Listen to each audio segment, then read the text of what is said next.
வணக்கம். திருப்பூர் நம்ம கடை வந்து சரஸ்வதி சாரி சென்டர் அன்பூர் பாளையம் பற்றி இது வந்து காயா சில்கில் நியூ லான்ச் பாருங்கள். சூப்பராக இருக்குது. இதுதாங்க முந்தி டிஃப்ரெண்ட்டாக இருக்கான். சூப்பராக இருக்குங்க. துணி நல்லா சாஃப்டாக இருக்கும்.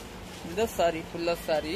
ப்ளவுஸ் வந்து உங்களுக்கு பிளெயினாக வரும், நீட்டாக இருக்கும். இதுதாங்க ப்ளவுஸ் டிஃப்ரெண்ட்டாக இருக்கும், சூப்பராக இருக்கும். டக்குன்னு புக்கிங் போட்டுக்கோங்க. இதில் 5 கலர்ஸ் இருக்குது. நைட் ஓப்பன் பண்ணி கொடுத்தாங்க.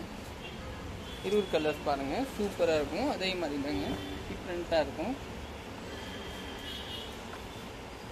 தாங்க சார் ஃபுல்லாக பாருங்கள். இது ஒரு கலர் முந்தி. அதே மாதிரி ப்ளவுஸ் சொல்லுங்க, நல்லா நீட்டாக இருக்கும். டக்குன்னு புக்கிங் போட்டுக்கோங்க.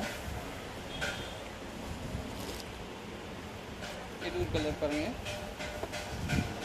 நல்லா சாஃப்டாக இருக்கும் பாருங்கள். இதுதான் சாரி. இது முந்தி. முந்தி இங்கே போயிடுச்சு. இதை நான் மாற்றி எடுத்துட்டேன். தாங்க முந்தி. இது சாரி இஷ்டம் வரும் கொடுப்போம். இதாங்க சாரி. இது முந்தி. ப்ளவுஸ் இதே மாதிரி தாங்க. சூப்பராக இருக்கும். டக்குன்னு புக்கிங் போட்டுக்கோங்க. நல்லா சாஃப்டாக இருக்கும். Okay, thank you. சப்போர்ட் பண்ணுங்கள், ஃபாலோ பண்ணுங்கள்.